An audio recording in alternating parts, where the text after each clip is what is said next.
Hey, and welcome to the next episode of Let's Build. So today we're going to be going over another test. We won't be completing the whole test in this episode, but we will be going over some of the content discussed in this chapter and going through a little bit of the exercise.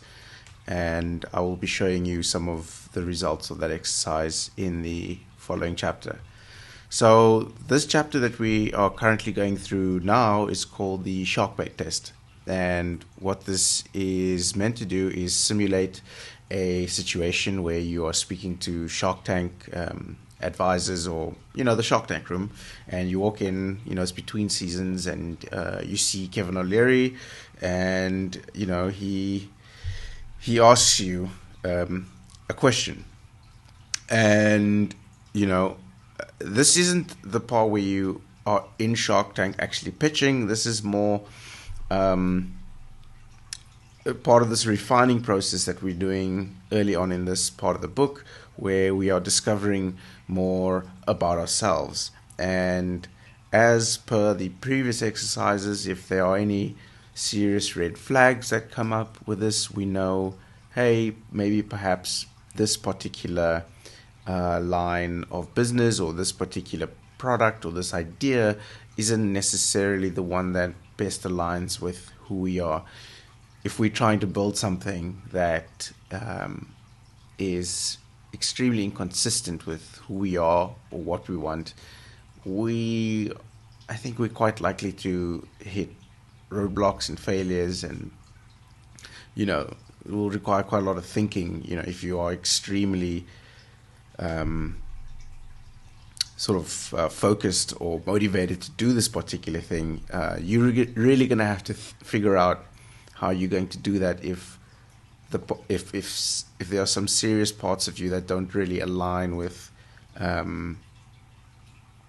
your idea. So the scenario is you walk into the Shark Tank room, it's between seasons, and now Kevin O'Leary asks you a question. And he says he can hire about 1 million people to do the job that you say that you want to do. And the question is, why should he invest in you? What makes you you? What is your unfair advantage? And these are important questions. I can only imagine, getting into a room like this, especially if you're unprepared. Someone asks you why you. You can't waffle your way out of this. He's heard the answer to this question 1 million times. The only way you can seriously go forward with something like this is if you spend time thinking about it. So what I've done is I've drafted an email. I went onto Pat Flynn's Bullet Fly course, and he's got a sample email. I've modified it a little bit, and I've drafted it, and I've sent it through to a few friends. And it's just basically me asking, hey guys, or girls, or whoever, you've known me for a while, you've worked with me possibly. I want you to tell me what my superpower is, and I'm going to then aggregate this data and then show it to you next week before we do next week's episode. And the idea here is that once we get this information from an outside source other than ourselves, because we should have an idea of what it is that our superpower is. Once we get this external information, we can then use it to aggregate it with all the responses we got, as well as compare it with what our own internal list of superpowers are. I have a pretty good idea. I kind of ensured maybe because I was so self-conscious, I was always trying to get feedback from all the places that I worked, in terms of like what I did right, what I did wrong. So I think I've got a pretty good idea.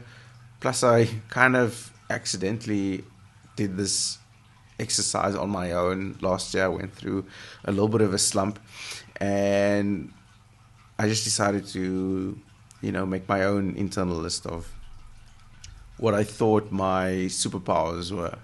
And, just a very condensed form of this list. My top three were that, I'm easy to get along with in whatever work situation I'm in. I can communicate well with my fellow employees. I generally am able to communicate across teams, not just purely with developers. I like spending time with the people in other departments of the company as well. I think that sort of thing is quite important. I'm a good hacker. And I don't mean in the sense of like breaking into people's computers. I mean in the sense of like being able to hack a solution together. So one of my strong points is, I'll freelance, I'll go to a client, they'll have a specific problem that, they don't really require,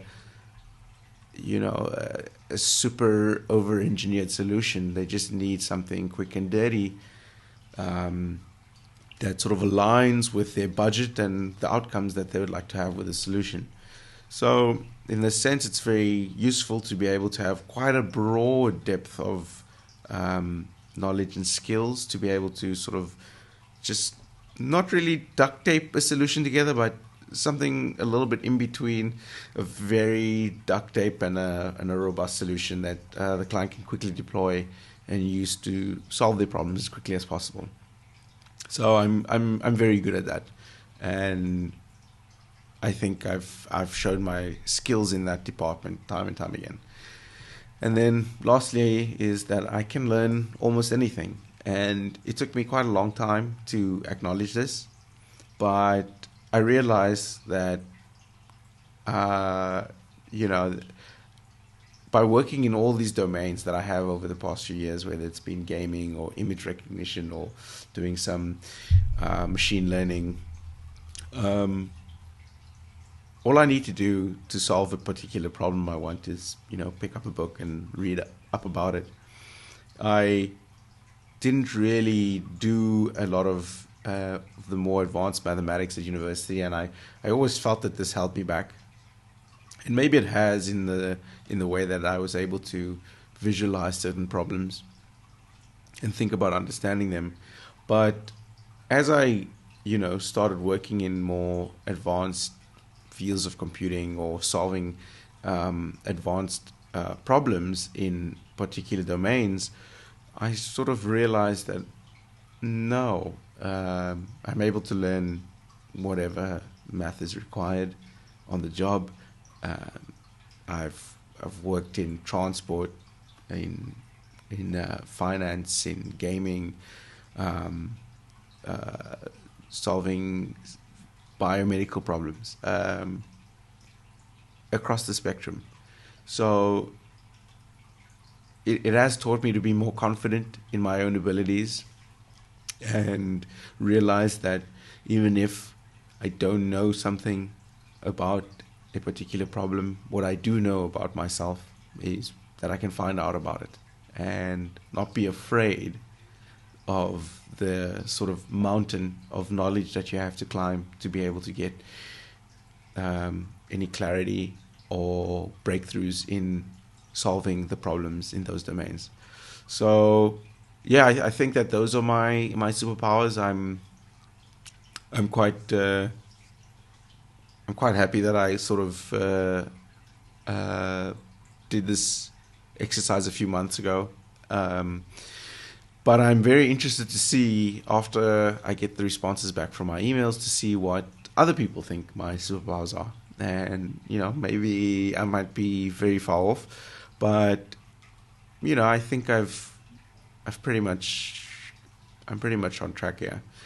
Um, yeah.